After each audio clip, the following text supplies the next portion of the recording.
Not exactly thrilled with JB sitting this race out, but he gets it. Governor Pritzker was asked today about his react to yesterday's mayoral race. Brandon Johnson, the reporter said, barely won the race, which is an odd thing to say because Johnson's currently ahead by 3 percentage points, and that lead is expected to grow as more mail-in ballots are received. But here's his response. Well, let's start by saying congratulations to Brandon Johnson on his big win. I think there were a lot of people who were surprised, and in fact, when you say it was a small margin, actually, I think there were people who thought he would lose by a larger margin than he ended up winning by. But he won, and he overcame, I think, suggestions that he couldn't. And so anybody that's ever run for public office knows that when you can overcome expectations and eke out or succeed in winning, especially in an important city like Chicago, this is J.B. Pritzker, big boy, big boy's neighborhood, defending another big boy. I think Brandon Johnson could be considered a big boy, potentially. Not as big as J.B. J.B. is the biggest of big boys, but anyway. They deserve enormous kudos. I look forward to working with a mayor like Johnson. I spoke with him last night. He was still celebrating and had a very long day, but we'll be meeting, no doubt, over the next couple of weeks as he moves in his transition to make sure that the state of Illinois is doing whatever we can to be supportive of him as mayor, as we are all mayors across the state. If America balkanizes, the Midwest is looking strong, by the way. I'm not even kidding. I think Gretchen Whitmer even has some solid fundamentals there. It's very odd, but I see the Midwest rising up. That's all I'm going to say. Its bona fides are looking really good. Ohio, on the other hand, more dog shit than ever. Oh my fucking Lord. Ohio, shame on you. Poo-poo caca, okay? That's all I'm going to say about Ohio. I'll leave it at that.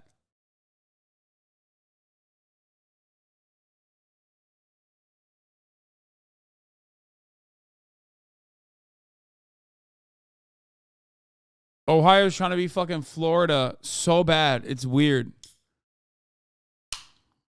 Disgusting. Yuck.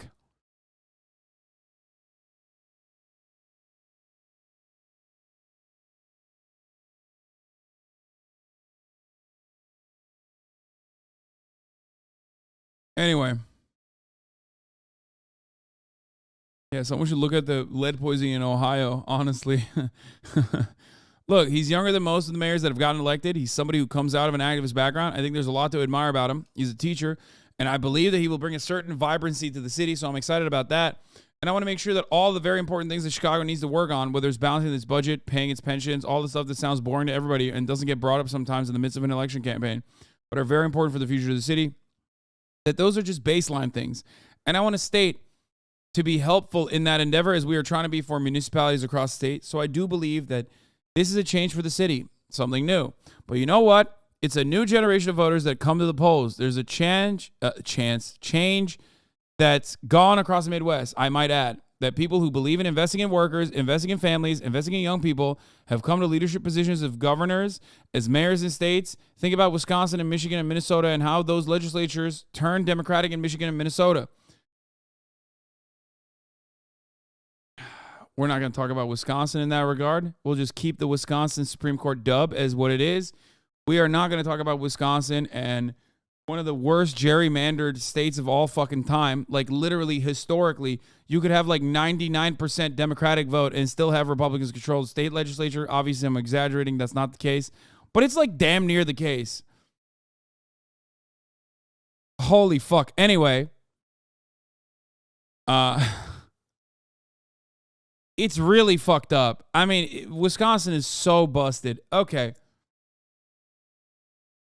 And so I think he's part of a kind of sea change that's going on in what I guess politically we'd all call the blue wall. Later, and talk about gun violence, Pritzker returned to the topic of the mayor's race without mentioning Paul Velez by name. There was one candidate who made out crime as if it was a single issue. You know, that it has one facet to it, and that is putting more law enforcement on the street. Now, I happen to think that we do need more law enforcement on the street, but that doesn't mean that that's the only thing that you should do. That doesn't solve the problem by itself.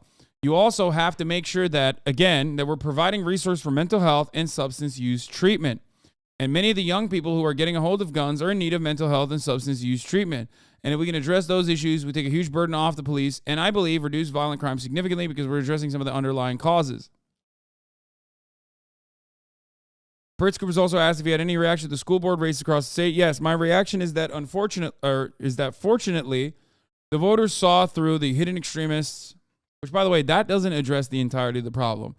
The gun violence in Chicago has significantly less to do with substance abuse than it does, or mental health issues, than it does with poverty and a lack of social amenities and a lack of social spending that neighboring towns, neighboring municipalities enjoy due to their material wealth, due to how wealthy these neighborhoods are. It's not like Naperville is any different than the south side of Chicago. There's still people in the south side of Chicago, and there's still people in fucking Naperville. Okay? It's the socioeconomic inequality that leads to violent teenage crime. Okay? That's it. Like something as simple and as stupid that you would think, because it's like, what the fuck? But something as simple as like literally after school programs, a basketball league could unironically and has unironically led to a significant noticeable decrease in violent crime amongst the demographics that are normally contributing to the violent crime. I'm talking like younger kids. Something as stupid as opportunity for fun. Yeah, no, straight up.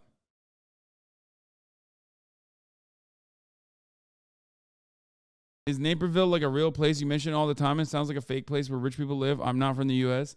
Yes. I love utilizing Naperville because it's a fucking, would it be considered an exurb? It's a suburb. And that's where all the like rich white kids who claim Chicago, who claim like they're from Chicago, will always act like, I mean, that's Naperville.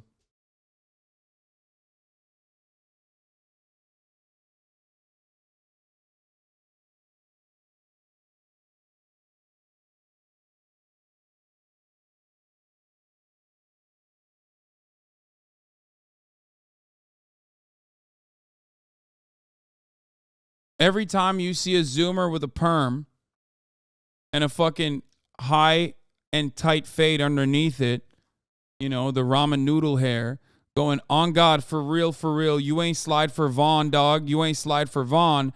Know that they are most likely from Naperville, okay? Anytime you see an Aiden Ross fan out in the fucking wild wearing crew socks with the new Nike sliders, or are they Adidas sliders, like the ones that Yeezy, like the Yeezy lookalike sliders? Those are the guys from Naperville.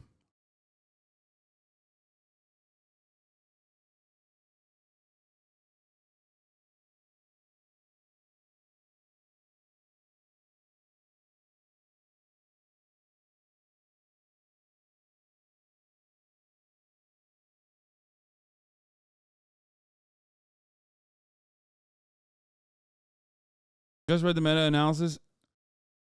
Exacerbation of crime through deterioration of the social environment was not factored in. Partial correlation was but 0.16, but they took out socioeconomic factors, so that's notable with the context above in mind. Also, 500 is a pretty small sample size.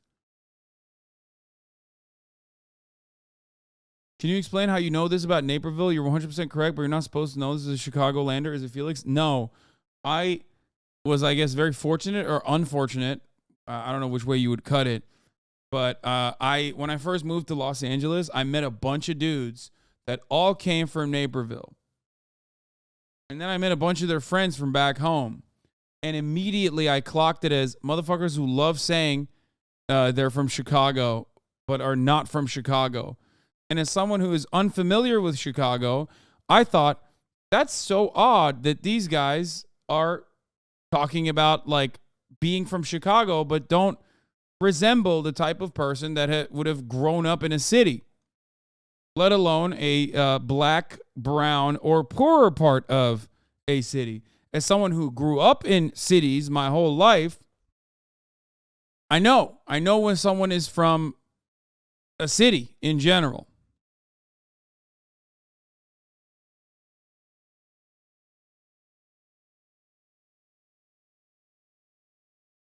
You know?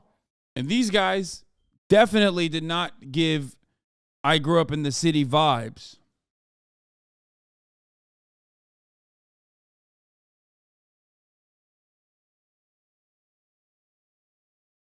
And since then, my Naperville Andy memes have developed through my understanding of drill music and its primary consumers. You know, over the course of many years, I learned more about Naperville.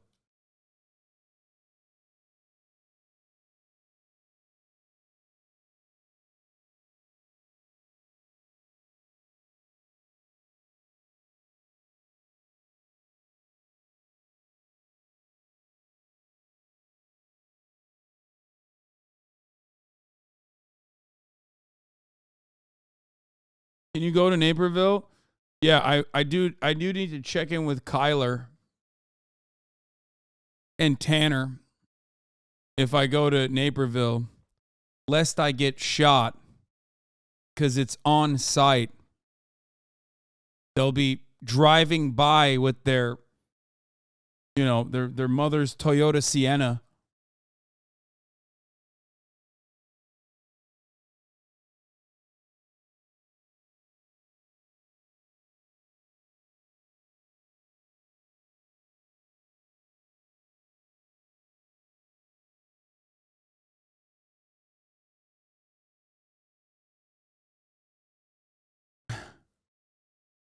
I'm basically directly calling out like a big chunk of this audience too.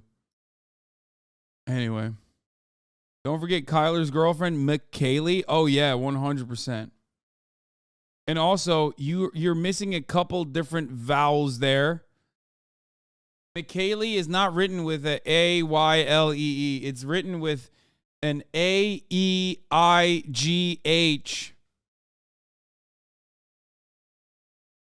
Yeah, like that. Where you're like, what the fuck just happened? Like, how did you write it like that?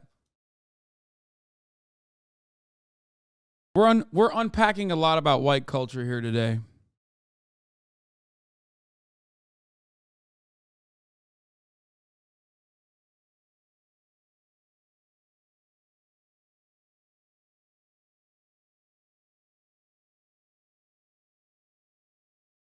Anyway. Yes, my reaction is that fortunately the voters saw through the hidden extremists who were running for school board across the Chicago suburbs and surrounding counties. Just to be clear, Cook County suburbs and surrounding counties, I mean. Really, the extremists got trounced yesterday and has been acknowledged by some, the more extremist politicians in the state overnight and this morning on Facebook and elsewhere. And I'm glad that those folks were shown up and frankly tossed out. So that's it. Good news coming out of Chicago, though.